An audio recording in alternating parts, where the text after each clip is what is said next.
All right, very good. Well, we'll start second presentation here. Looks like most everybody stuck around. We didn't bore you to death. Fantastic. So the second presentation is managing the home landscape, and some of you all have already asked some questions that are going to be answered or at least touched on in this second presentation. So you've designed it, you've installed it. How do we manage it, and how do we continue to enhance it? That's really what this presentation is going to cover. So, go ahead. Yeah, so talking about living with wildlife, how do we deal with the disturbing fact that we are not alone in our yards? There are lots of other things that want to come and enjoy the fruits of our labor. Then we're going to talk about how we can manage our landscapes with less maintenance, with less effort on our part. I know a lot of people enjoy putting that effort in, but many of us are lazy gardeners, and that's not how we want to spend our summers. And the last section we're going to be talking about is how to find more native plants to add to your existing landscape. Because as plants decline and die and or move around, you're going to want to find more plants to bring in. That's a part of management. All right, so we've already had some questions about deer. How do you manage deer, and the question of what's deer resistant. The real question is what is going to tolerate deer browse, and how do I get it big enough to withstand that browse level. For most of us, the picture on your left is probably not an option. That's an 8-foot deer fence. If you can see it on the back side of this yard that they've constructed all the way around the property. That's relatively expensive, and for a lot of us it's just unsightly, and we're not going to want to mess with that. But that is an option, and that's really the only surefire way to keep deer out. You need an 8 to 10 foot tall fence, and they will run into it from time to time, but a herd of deer is not going to jump it. A single deer can actually jump an 8-foot fence. They can actually jump a 10-foot fence. I worked for a tree farm in Athens, Georgia for 12 years. We had a 10-foot tree fence, and we would find the big bucks will jump a 10-foot fence. So there's no surefire way, but an 8 to 10-foot fence is probably your best bet. Another super interesting thing that I've been doing some research on and now testing are micro enclosures, which means a fence that's about 4 feet tall that is around an area that you want to protect and to get that plant established or plants established, and then eventually you take the fence away. The fence has to be big enough around the area to contain the space and to make it uncomfortable for the deer to jump in. Deer don't like being in enclosed spaces. They like to be able to see, they like to be able to move around very quickly and, hey Junie. So the key is to create this micro enclosure that makes it uncomfortable for the deer to reach in to the space to eat, but also uncomfortable for it to jump in and eat everything in that space. So I've been experimenting with it at my house, and it works pretty effectively. I also did it at a client's house, and we put it's probably about a 15-foot diameter fence around some new trees that got planted, just far enough that they can't eat it, and just small enough that they don't want to jump in it. So there is a lot of research that came out of the University of Wisconsin on this, so you can look up micro enclosures, University of Wisconsin, I believe it is. Just look up micro enclosures deers on Google, and you'll find some good literature on that. The other technique to coexist with deer is to plant plants further away from your house that they're probably not going to browse, and that will give you some plants that you can actually look at. On the far left is the ubiquitous Chinese privet. They don't eat this very much. It's not a desirable browse. That's this lower green mass. The other, which is not native. One of the natives, to keep with our theme for the day, this is Calicarpa americana, American beautyberry. Fantastic native. It's growing on Belk Boulevard in front of Baptist Hospital. That is that plant there with purple berries. Deer, I've got this all throughout our backyard, and the deer don't really touch it. So it's a good one to consider for your landscape. They do get relatively big in many environments. I don't know that there's any cultivars out there yet that stay or smaller, but they're pretty easy to prune and manage if so desired. So planting plants that you see out in the woods that they're not browsing, that are native, you might want to consider incorporating some of those into your home landscape.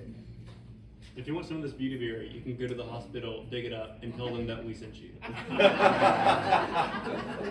Tell them Nate sent you. How about that? And then plants that you really, really love. Anybody know this plant? Hearts of bursting, strawberry bush, Euonymus americanus. Really, really fantastic native, AKA, as Nate reminded me last night, deer ice cream. They love this stuff. So if you really want to grow this plant, plant it right up by your front door or whatever door you use the most. And there are some things that you can do. There's some sprays out on the market that you can spray on the plants, but you're gonna have to do that after every rain. You're gonna have to reapply it. It can get expensive. But if you just locate it in an area where you are more, or your dog is, that will help with deterring the deer. So locate those plants as close as you can to the house. Just a management strategy. Not to say they're not gonna browse it, but it's less likely that they would browse it as compared if it's in your back 40. Another big issue that we're starting to see here in northern Mississippi is armadillos. Anybody have armadillos in their yard? Wow, a lot of y'all.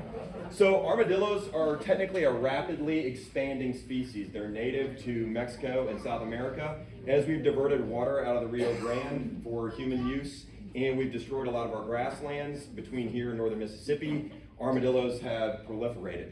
So armadillos are a big issue, but in daylight, they're pretty much blind, and they just nose around, and they have very good smellers. So the key to deterring them is just a low ornamental fence of some type around your areas. We use this exact fence at Strawberry Plains at the Davis house because they have a ton of armadillos, and this has kept the armadillos out. It looks incredibly simple. It's flimsy, but once they bump into it, they just keep walking along the edge of the fence until they find a way to turn somewhere else. You can also trap them, but that's only a temporary solution. Your better option is probably to deter them using low ornamental fencing. Turn it into art like Nate could do for you, and that's probably a good way to manage your armadillos. So, snakes. The visceral reaction. Yes, I grew up as a snake hater we lived right next to a ravine, so we had plenty of snakes, not just the king snakes and garter snakes, but also water snakes, water moccasins, and whatnot. But what I have learned over the years is that these snakes really just aren't interested in hurting me, and they do provide some benefit by eating rats and other things that we don't want. And also, these snakes, one thing that really just surprised me and was kind of scary at first is the fact that snakes are everywhere without us noticing them, and we only rarely notice them. So when you see a snake and you go to try to get rid of it, you might be getting rid of 1 of 10 snakes on your property. That's not going to change your likelihood of getting bitten. So I see it as not being really worth the effort, and some experts with whom I have spoken, snake experts in Mississippi, have said that in their experience, the way that people get bitten the most is by trying to remove or kill a snake. And if you just leave them alone, you're more than likely going to be okay. But for a lot of people, when they hear that, they say, okay, so maybe it can't envenomate me and kill me, but it's going to give me a heart attack if I see it. So if you're in that camp, then what you want to do is try to remove snake habitat around your house and make it so that you can see where you're walking, so that you don't accidentally step on it, and because that's a lot more scary than seeing it is stepping on it. So remove piles of wood, make sure that they can't get underneath your house if that's a possibility. And that will decrease the amount of snakes that you're seeing. Might not decrease the amount of snakes that are there, but it'll decrease the amount of snakes that you're seeing. All right, so kind of moving on to the second step is reduction of maintenance. Anybody have a landscape that looks a little like this in their front yard? So this was our house 3 years ago when we bought it.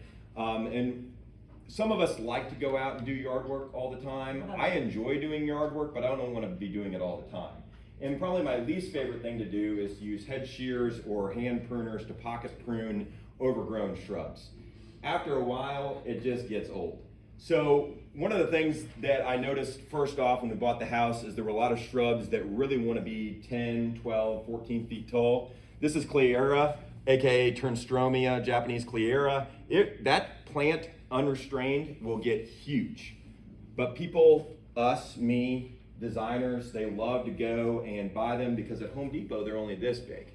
So you take them, you plant them, and they grow, and then you're always whacking them back to try to keep your windows visible, to try to keep snakes out, what have you. Next slide. This is the same thing in the summer. I just got really, really tired of doing that, and there were some gardenias that were planted here that are pretty thin because they were in the shade. Pretty classic example of not placing the right plants in this location. And they were also getting so tall that they were blocking the door. So from a visibility perspective, it was pretty undesirable. So I ripped them all out. And sometimes that's your best bet to reduce maintenance, is to remove what is there and to go back in. What's that? No maintenance there. No maintenance, right. So a little bit of work, a little bit of elbow grease, and you pull the plants out and start with something that its mature heights are going to grow to the size that you want. This is Christmas fern now that only gets about 2 feet tall as our foundation planting. So I never have to prune that, never have to water them. They're incredibly tough. They grow in the woods in Mississippi, but they can be used in this type of environment. So that's one way to reduce maintenance, is just picking the right plant for its mature height so that you don't have to prune it. Another way to reduce maintenance is recycle your leaves. I've already got a couple of questions. Folks came up asking, what do I do about all these big roots that are out in my yard? I'm mowing over them. It's a giant pain in the keister. What's the solution? One solution is to create mulch beds and blow your leaves into those mulch beds, or rake them into the mulch beds and just let them recycle themselves. Oak trees that drop oak leaves, that's their fertilizer for the next year. When we remove leaves from a property, you're taking away free fertilizer. I know some of you will still do it, and that doesn't hurt my feelings. The University of Mississippi still does it, and they replace all of those leaves with thousands and thousands of dollars of pine straw because it's their look. But if your style can adapt to leaving the leaves, you're going to dramatically improve your ecosystem, you're going to dramatically improve plant health, and you're going to save a lot of time and money. The first year I lived here, I blew all the leaves into the grass and mowed them, which was a dusty, crazy mess, and I was mowing in like December. I then spent probably $1,000 on pine straw to pine straw the entire area. Y'all, you don't have to do that if you don't want to. Just leave the leaves, let them recycle. And then next concept is define spaces. A lot of folks get really excited, they plant a lot of things, and then you're mowing around a lot of things, or you're weeding around a lot of things. Create big mulch beds with defined bed edges, and that keeps your maintenance to a minimum. So you can see where the grass line is here, and then all the leaves just go into that mulch bed. So you can set your mower, and you can zoom right along, and you're done in time to watch the game and eat lunch. This is an undefined landscape space. This is my neighbor. They don't know I took this picture, I don't think. And I definitely looked real sketchy taking pictures of my neighbor's house, but I've been admiring their landscape here and noting that they had to mow around each one of these individual shrubs. Let the leaves fall, create your bed edges. I was telling Nate last night as we were walking around my yard, one easy way to do this is right now, you go out and you spray paint a line where you want to define your bed edge. You take a shovel and you make about a 3-inch cut all the way along that line, and then you turn around and make a 3-inch cut and just pull out that extra sod and just set it up into that bed, rake it out. You're gonna have some grass in it. Then this fall, as the leaves drop, if you have some mature trees, you just allow those leaves to accumulate on top of that grass, and by the spring, if you've got a 3-4 inch deep layer of leaves, you will have dead grass and a perfect bed edge along there. So you don't even have to use Roundup, you don't even have to mess with it. You just let the leaves do the work, suppress the grass and kill it, and define your bed edge. So we've talked a little bit about green mulches so far, and Carex is a great example of a green mulch. But the concept of a green mulch is very similar to the concept of a ground cover, because normally what we're doing is we're either paying to bring pine straw in or wood mulch, and often this just washes away in the wind. But the goal of these mulches is to keep weed seeds from germinating, kill existing weeds, feed the soil, and keep the soil and the plant roots cool and moist. Green mulches do the same thing, but they're much better at controlling erosion, because green mulches have roots in their own, and they are better at outcompeting weeds, because weed seeds can just blow on top of that mulch and germinate. So you're gonna have to reinstall that every year or multiple times a year. Like at Mississippi State, it's Sisyphean, if you know what that means. It's just constantly pushing the rock up the hill for it to roll back down. Versus my shade garden, which looks pretty messy, but I like it like this.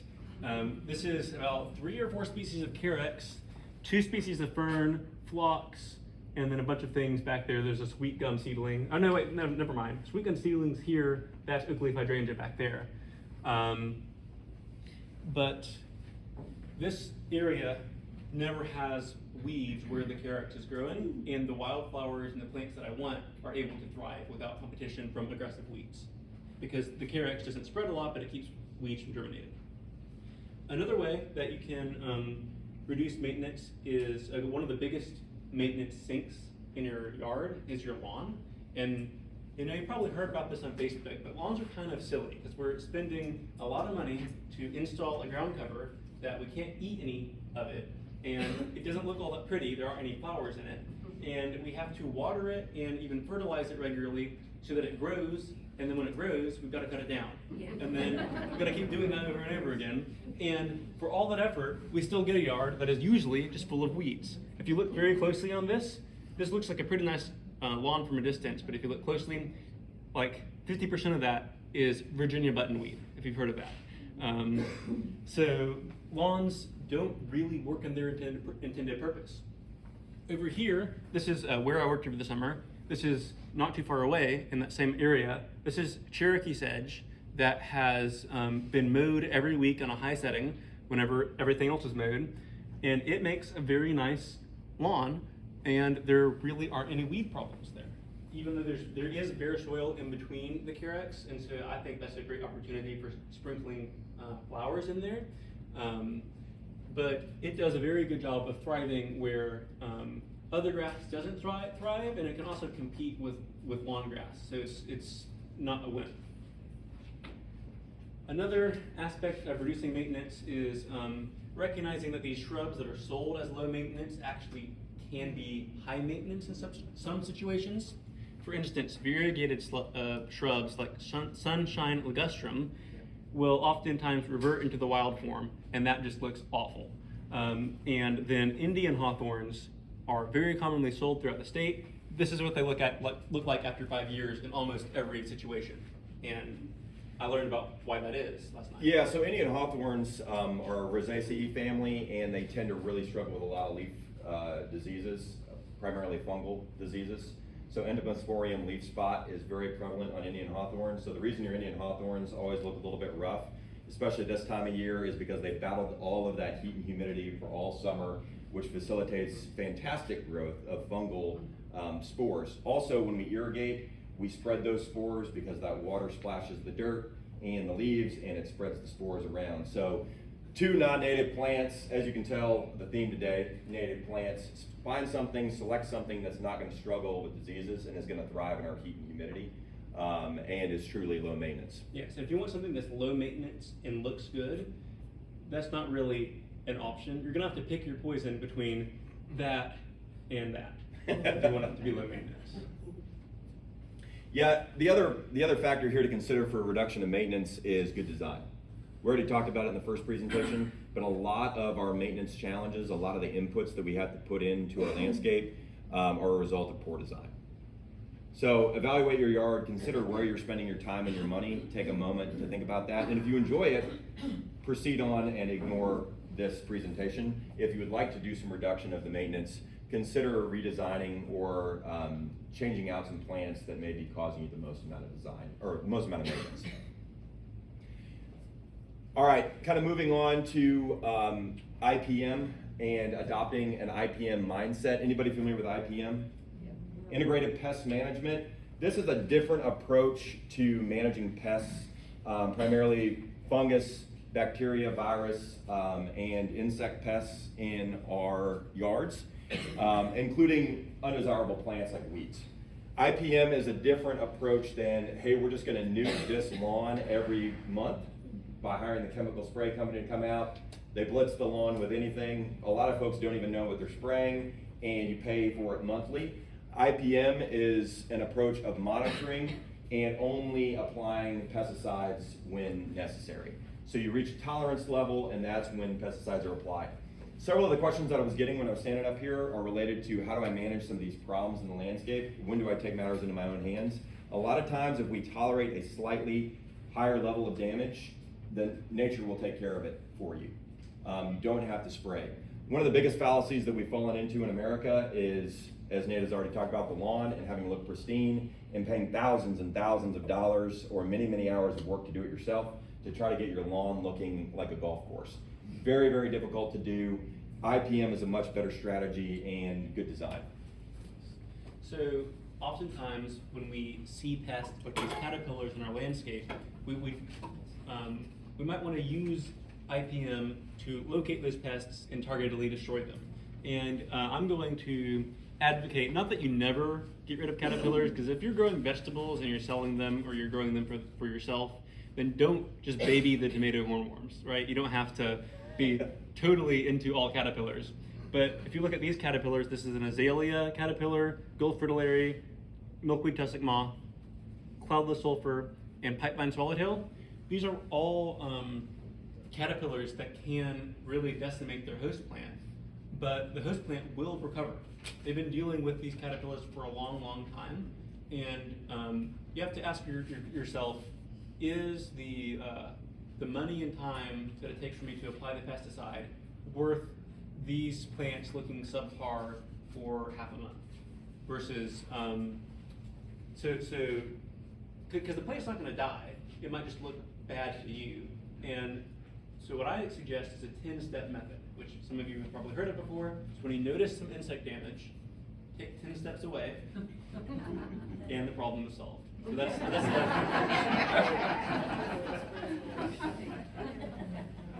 Sometimes pesticide use is warranted if you're adopting that IPM approach.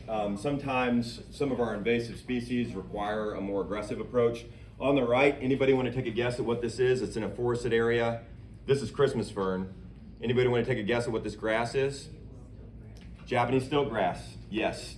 Japanese stilt grass is, in my opinion, probably one of the worst new invasive plants that we've got in Mississippi and really throughout the Southeast. It's very prolific, and if you have a stand of it that is very, very difficult to hand pull, you don't have the time or the energy to do that, you might want to resort to a low percentage application of glyphosate, Roundup. You can spray down to 0.5% solution of Roundup and it will effectively eliminate stilt grass, especially late in the fall. If you don't know that you have this in your yard, there is a very, very high chance that you have it in your yard and the seed stays in the seed bank in the soil for 5 years. It's incredibly difficult to remove. The best way to do it is to get on top of it. It doesn't set seed until fall, and so if you pull it or treat it with glyphosate, typically in this area around August, you will get it before it sets seed, and you just have to stay at it year after year, but this will take over in your forested areas and your landscape beds. Very difficult to control, so sometimes you have to resort to using something that's a little more effective. Anybody want to take a guess at which trees these are here that are dead? It's a tough question. They're ash. Emerald ash borer technically is not in Mississippi. When I say technically, we haven't trapped it yet. But it is in all of our surrounding states. It's just on the other side of the Mississippi. It's probably already in Mississippi. We just haven't trapped it yet. If you have ash, green ash, white ash, pumpkin ash, any of the Fraxinus species, and it will also attack Kyananthus species, so Grancy graybeard or white fringe tree, it will go after that. EAB is extremely destructive. It's from North Asia, and we don't have anything here that will naturally suppress the population to a degree that limits this extent of damage. This is actually in Ontario. We don't have a lot of ash trees in the Southeast comparative to, say, oaks and elms, but we're going to have a significant number of dead ash trees. If you have ash in your yard and it's a high value tree and you want to keep it, you almost have to resort to a systemic insecticide to control emerald ash borer. So in some cases, pesticide use is warranted. It's understanding what your pest is and then knowing what your options are for treatment instead of just saying, I need to go to Home Depot, pick up a bottle of Bayer and throw it out over everything because I don't want any pests. So it's a different approach to controlling pests. Okay, the final section of this talk is how to find native plants, and this is pretty self-explanatory. You buy them. or you propagate them yourself if you are a little bit tighter on money and have more time, or if you, the most effective way to do it is just ask around for people to share it with you. Unfortunately, not very many people do this, perhaps because we all have social anxiety, but it is a great way to get interesting plants that you can't buy for free. Now, if you go to a big box store and look for native plants, you're going to see something like this. Some Coreopsis that's from the Midwest, some purple coneflower cultivar that is very different from the wild type purple coneflowers that grow in Mississippi. You're going to get Jacob Klein bee balm. This is actually from London. And then you're going to get Goldstrom Rudbeckia, which was a selection from Germany. But all of these are native to the area. The bee balm isn't actually native to Mississippi. It's more like a Virginia thing and for the north. We do have native bee balms, but they've got purple blooms. And all these things will do okay in Mississippi. But what I really recommend is that you try to find things that are native to your specific area, not just because it gives you a sense of place, and also because it helps the wildlife, but also because sometimes if you, for instance, get that Jacob Klein bee balm, it might just not do as well as a native would do. I have both in my yard. The native ones that are native to my county do way better than the Jacob Klein. So knowing what's native in your area is important, and that, but when you're trying to select plants. And so you have to know what kind of ecosystems are around you. Now, Mississippi is pretty diverse in terms of the number of ecosystems that we have. We have a lot of rivers that cut through multiple ecosystems. So we have a lot of fish and mussel diversity. That is pretty cool. And we also have a lot of plant diversity because we have so many ecoregions. We have around 3,000 to 4,000 species of plants in the state. We're discovering new ones every year.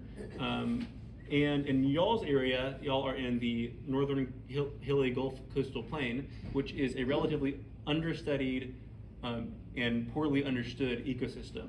I've touched on that a little bit, but y'all have a lot of cool plants.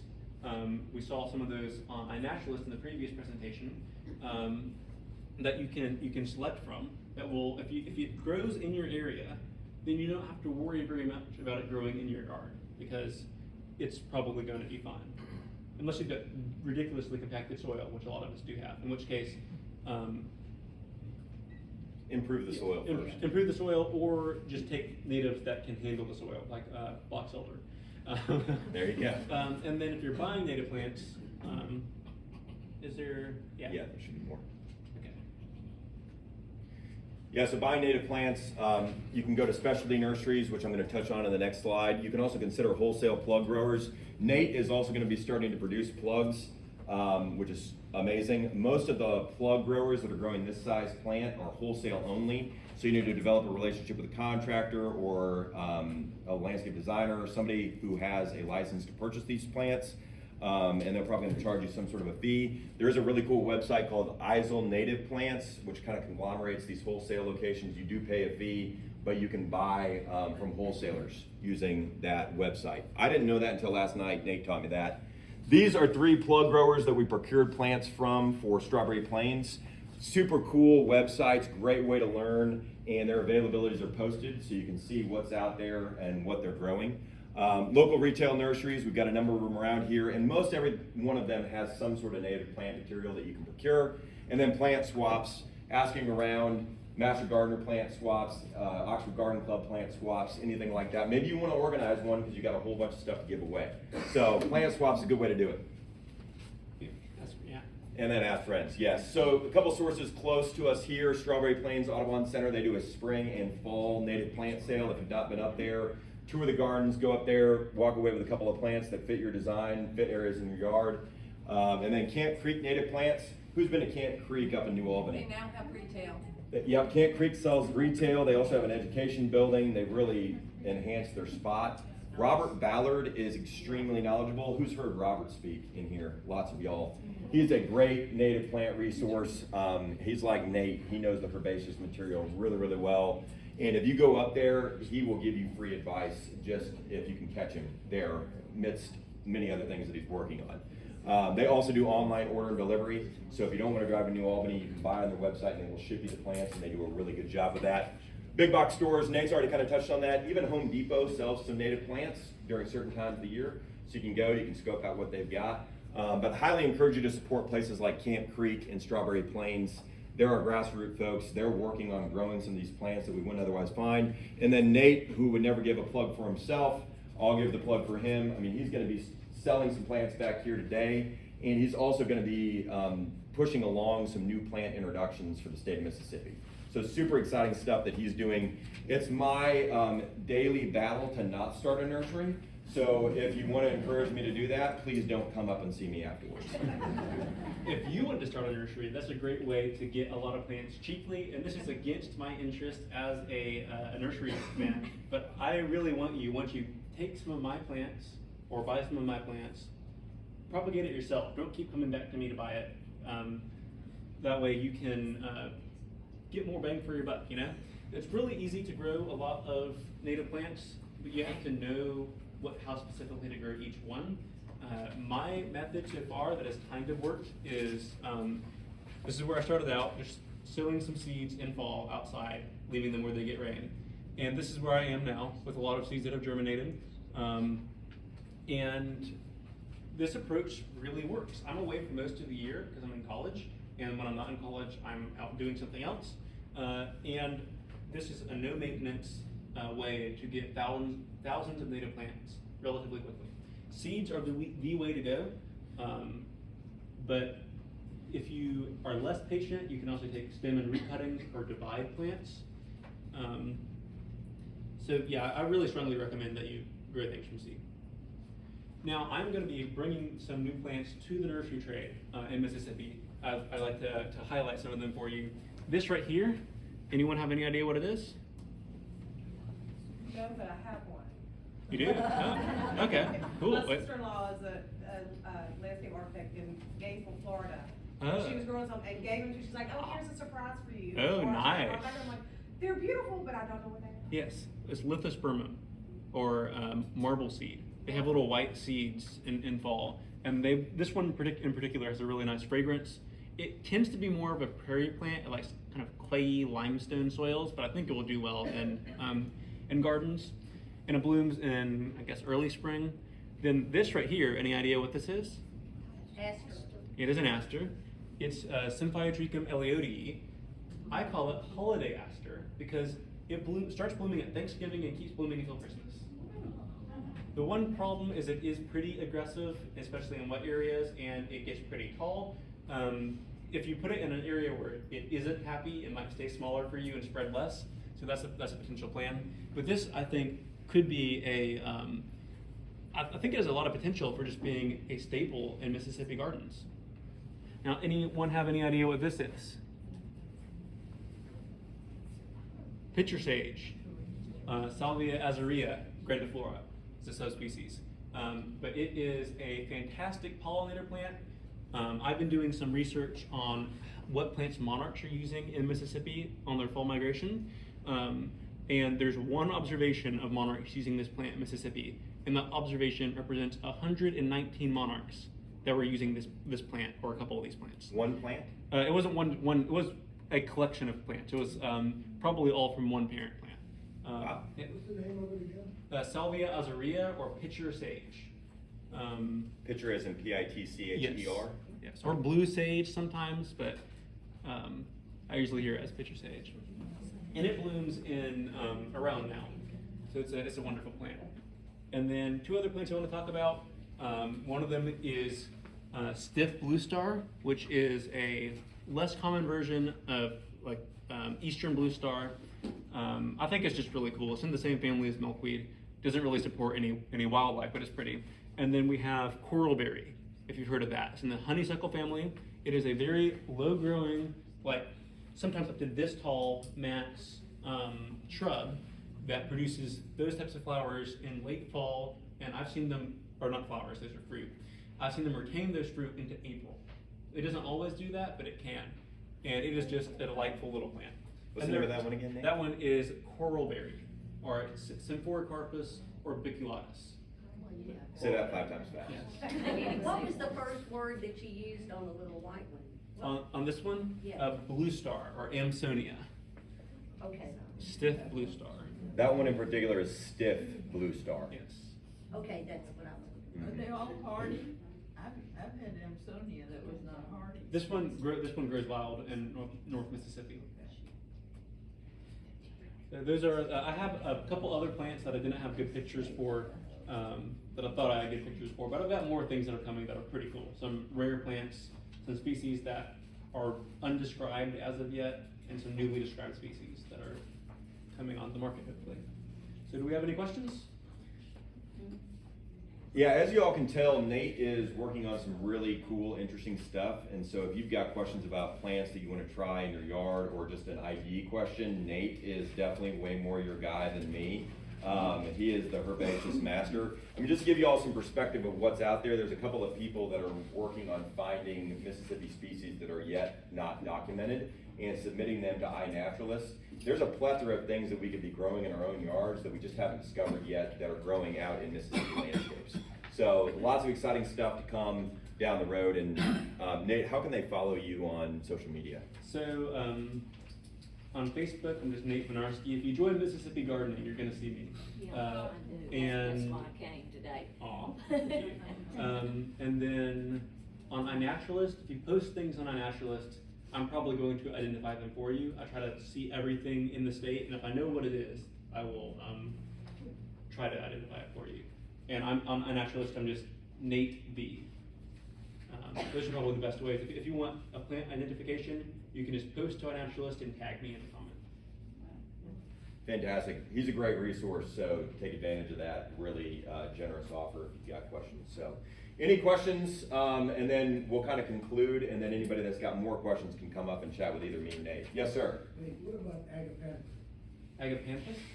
So what about agapanthus? Agapanthus is not native to Mississippi, but it does grow well here as long as you keep it either replant it every year or put it in a sheltered space where the winter isn't going to kill it.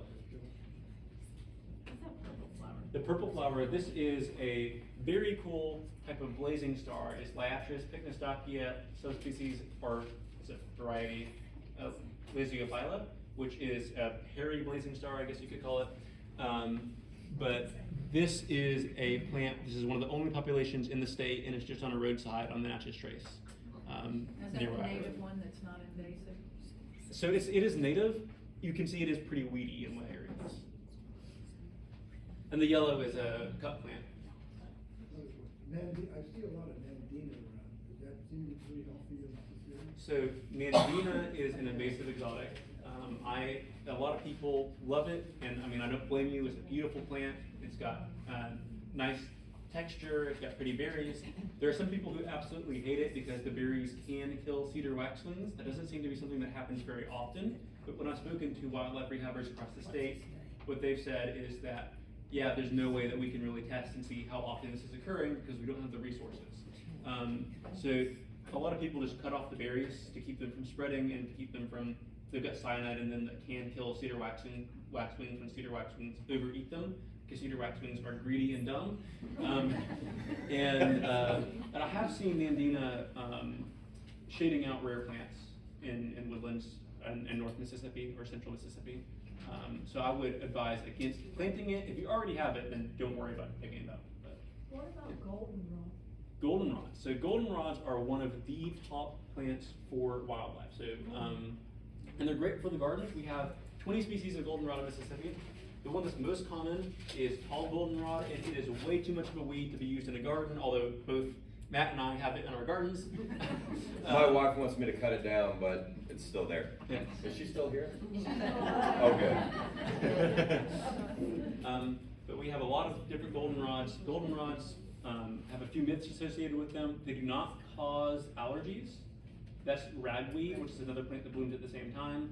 And also goldenrods are a very, very important source for birds in winter because there are gall flies and gall wasps that lay their eggs inside of the goldenrod stem, and birds will come in and rip that open, and that's where they get protein in winter.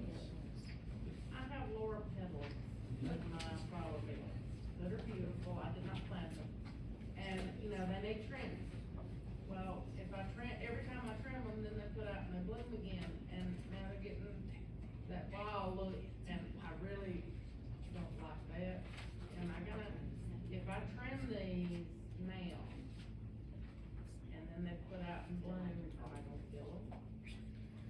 So if you prune, that's a good question. So the question was, I've got Laura Pendulum. If I prune them now, is that going to cause a problem? Is that going to kill them because the new growth is going to emerge? Yes, it can. If I'm understanding your question correctly, one of the biggest challenges is Laura Pendulum being planted in places where it's just going to overpower the space. Laura Pendulum initially, and even the dwarf cultivars, there's a bunch of them that are dwarf. Dwarf in horticultural terms typically means slower growing, but we associate it with meaning lower mature height and spread.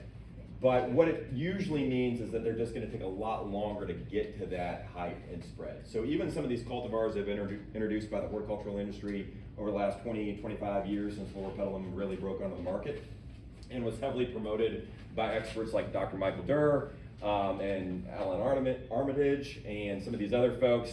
Now a lot of us are having regrets because they get really big and they overdominate an area. So that's kind of topic number one. Topic number two, I think of what you're talking about, is pruning right now is generally discouraged for most plants because you don't want to encourage a new flush of growth. Right now, plants are wanting to go dormant. They are starting the cycle of moving toward dormancy. Even evergreen plants like Laura Pendulum, they shut down, they don't respirate, they don't transpire at the same levels in the winter. So letting plants come to a resting point in the winter is a good idea. I don't recommend pruning something that you want to keep right now if you can avoid it.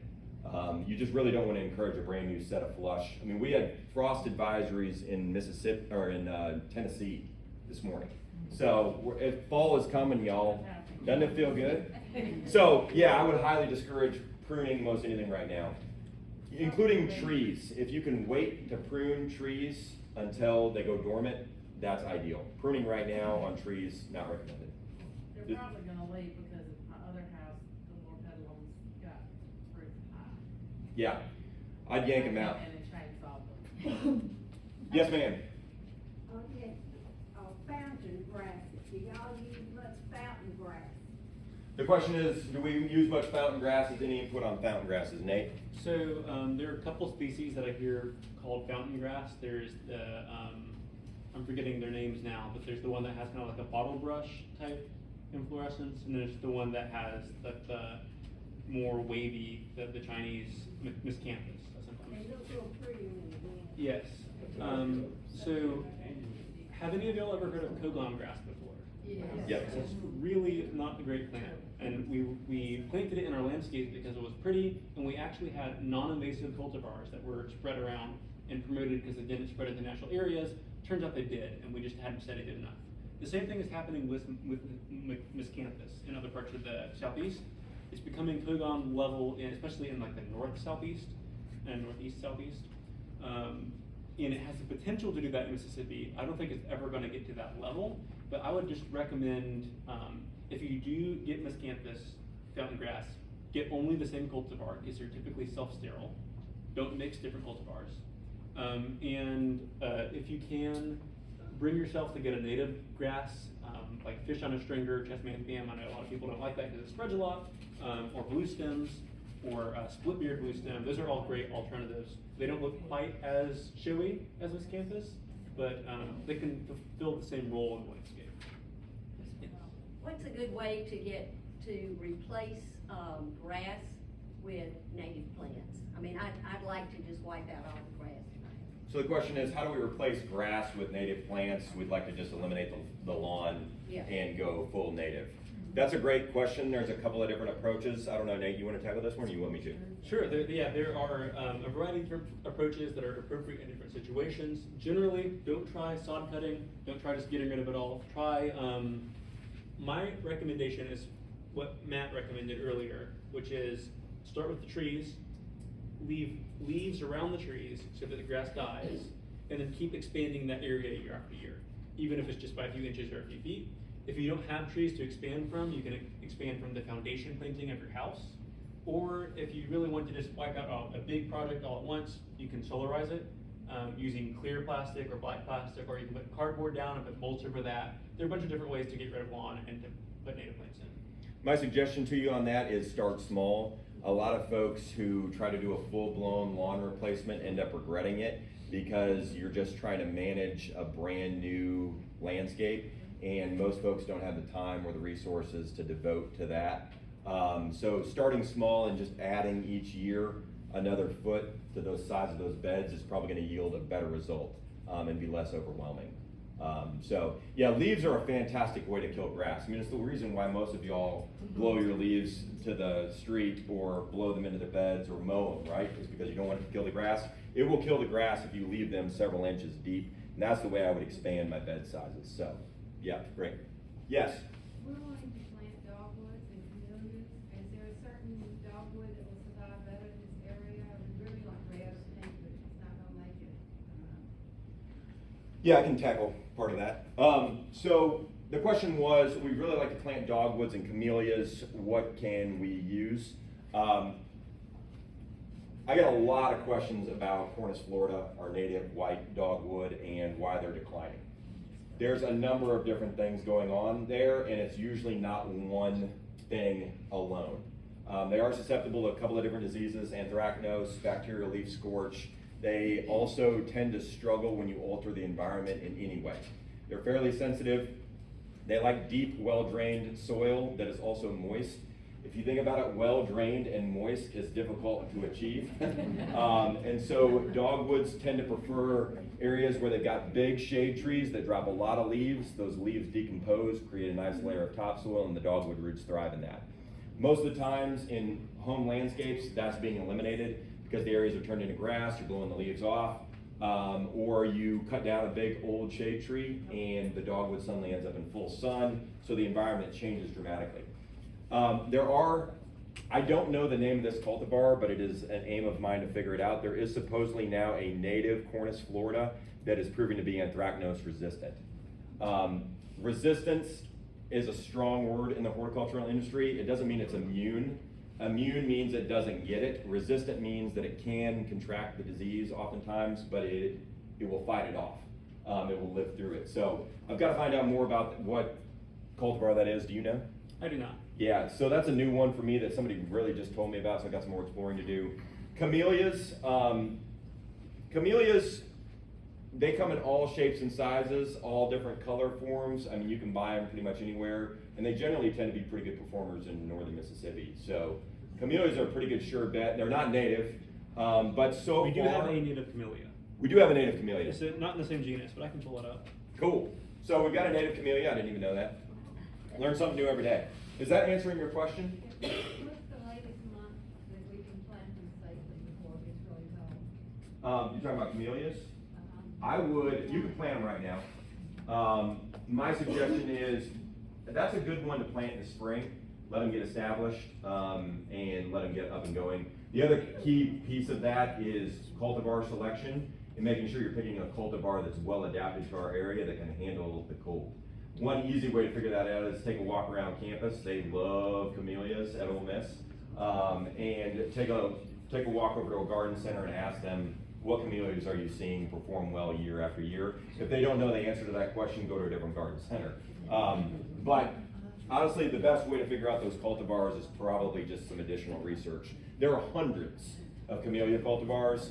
I don't know all of them off the top of my head, but there are some that are more hardy than others. Another, if you want something that looks kind of like a flowering dogwood, but might grow better, we've got Philadelphia species, or mock oranges, English dogwoods. We got native ones. They're harder. The native ones are harder to find, but you can find them places, and they tend to grow much better than dogwoods, from what I've heard. You got to have the right environment to really get a dogwood up and going. And my suggestion is start relatively small. So yeah. Does the mock orange actually ever get a tree form? It depends on the species, I think. I don't know the genus well enough. I don't either. The only Good one that question. doesn't have a perfume. Okay, very interesting. Oh. Yeah, Monty. Empress of China dogwood. Empress of China dogwood, I believe that's Cornus kusa. So kusa dogwood is a Chinese introduction. It's from China. So it's not a native dogwood, so it doesn't support the same amount of wildlife, but all of your Cornus kusas are much more disease resistant. So if you really want a dogwood and you want something that's more surefire, a kusa dogwood selection is probably going to be your better bet. And Empress of China, It's evergreen, yeah, that's one of the other benefits that you get with that particular cultivar, I think even more so. But Coosa in general tends to stay more evergreen in northern Mississippi. So, yeah, good point. You've got Coosa dogwoods to select from as well. There are some Coosa Florida crosses that have been made. And I'm just now learning about those. So you get a little bit of native and a little bit of non-native. Depends on who you ask whether that's a good idea or not. Yes? Sorry, Nate, what's the name of that dogwood? This dogwood, this is sweet mock orange. It's not a dogwood, or Philadelphus coroniaris. But this one is a non-native one. If we go to Mississippi, Isn't that also called the English dogwood? yes, it is. We get There's three also a species. number of other small flowering trees that we haven't really explored as much as we could in northern Mississippi that could replace a dogwood. Eastern redbud tends to be a pretty good performer. Yeah, you're not gonna get the same flower color, but if you need a mid-sized canopy tree. There is a white flowered one. There's a white flowered flowering dog, or Eastern redbud? Yes. Really? Alba, Yeah. I believe it is. Mhm. Yeah, it's, I don't see it very commonly available. There's also the purple leaved ones, but there's a number of other small maturing flowering trees that we're just not using. One of those is witch hazel. I have seen very, very few witch hazels in the landscape. That's a great little small, medium-sized tree. It can be grown tree form. The other one that I would recommend to you, Emerald ash borer puts a little bit of a damper on this suggestion, but Kyananthus virginicus. Fantastic. Grancy graybeard, old man's beard is some of the common names that you hear. Grancy graybeard. It is a really fantastic small flowering tree, and the flower impact is pretty spectacular. Anybody have Grancy graybeard, white fern tree, Kyananthus virginicus? Okay, 3, 4 folks. What do y'all think of it? Does it give you blooms? Yeah. It just is beautiful, smoky. Yep. There's also a non-native Kyananthus retusus. It is funky and more wild, and it has a very showy bloom as well. Is that the So, one that's kind of purpley? purpley? Mm-hmm. Well, not that I'm aware of. That's a chase. Oh, you're talking about lilac I'm shade? not- No? I'm not Okay. talking about the chase tree. Yeah, I don't know of a purple flowering or a purple tinge to any of the Kyananthus retusus out there. But as you can see, I get befuddled often by knowledge that I don't have. It is. But it's not a native, is it? Yeah, Vitex Agnes castus, aka chase tree, is not a native plant, and you have to be really careful when you're planting non-native plants. I mean, Nate's already alluded to this, but a lot of these that we've thought of for a long time as not having invasive potential are now showing up. There appears to be a tipping point that is reached, and I've heard several experts that know way more about this than me, that there's a tipping point that's achieved where it's planted enough and there's enough of them out there that it begins to escape, begins to figure out how to survive in our native environments, and it escapes into those. For a long time, Bradford pear, for instance, was not thought to be an invasive tree. It is now, the fact that it's not on the Mississippi invasive list yet is mind-blowing, but it's on most every other state's invasive list. I do tree inventories prior to development, and I find Bradford pear seedlings all over the place in our native woods. If you have Bradford pears and you love them, my encouragement to you is consider a replacement and cut them down. Some people really do love them, and I get the appeal to some folks. I don't personally, but to each their own, you know? So there's a lot of plants that we've fallen in love with that we just need to be careful with saying for sure that they're not invasive. Everything has that potential, and it can really crowd out a lot of our really fantastic native plants that wildlife depend on. So I can say with Vitex, there are Vitex species that are invasive in Mississippi and the Southeast. They're not commonly cultivated though. Do you know which ones those are? It's I can't remember. Rotundifolia? Rotundifolia. Yeah. Yeah, you don't see that one very often. Yeah. Vitex agnes castus Shoal Creek is the very common cultivar that you see sold in garden centers. So. Vitex agnes castus is becoming invasive in like the western United States and has the potential to be invasive here in like drier spots. We have some sandy areas in Mississippi. I wouldn't be too concerned about it, but it's not a very big problem for individuals to plant a few in their yard. It's a bigger problem when new shopping centers, 50% of their trees are Vitex. That's probably where most of the invasive potential might be coming from. they have one over at the park, and I got cuttings, you know, I have several plantings. Yeah, cuttings are a great way to propagate. So Nancy, do we need to wrap up and then take questions otherwise, or keep going? Joanne's got a question. Joanne. I just wanted to ask a question. On the subject of invasive plants. Yep. I heard the other day that Ely Agnes has become the new privet of the South. Would you agree with that as an invasive plant? I think we're headed that direction. Yeah, yeah. Iliagnus, so the question was, is Iliagnus headed the same way in our native environments as Chinese privet? I see it seeding out a lot in the woods, and nothing eats it. Yeah. So, y'all, one thing to understand about invasive plants is there's no natural predators. Nothing are eating those things, so there's nothing to keep the population in check. Goats. So, well, yeah, goats. Goats will eat the native plants too. They'll eat native plants too, they'll eat everything. So the biggest challenge that we're facing is when we plant some of these things in our landscape and they invade a native space, there's just nothing that naturally is going to suppress that population. So they tend to explode with no natural suppression. Everything eats our native plants. We've already covered that, right? Caterpillars. But I mean, deer will barely touch Iliagnus. I mean, there's just not much that's going to eat it. So yeah, unfortunately, I think it's probably headed the way that we wouldn't want it to. Yes. What plants do you recommend for bees? What plants to recommend for bees? Man, Nate could talk about this for an hour because we did last night. It's a complex topic. Let me give you the quick synopsis, and then Nate can fill in the gaps. There's a lot of non-native plants that will support bee populations, and there's a lot of different types of bees, but it can cause problems with what they're selecting and what they prefer. So, Nate, bees. Yeah, so I have a list of these are rare obligate bees. They're obligate means that they feed on only one type of plant or a few closely related plants. For instance, one of these is Osmia something or other, Osmia chalybea.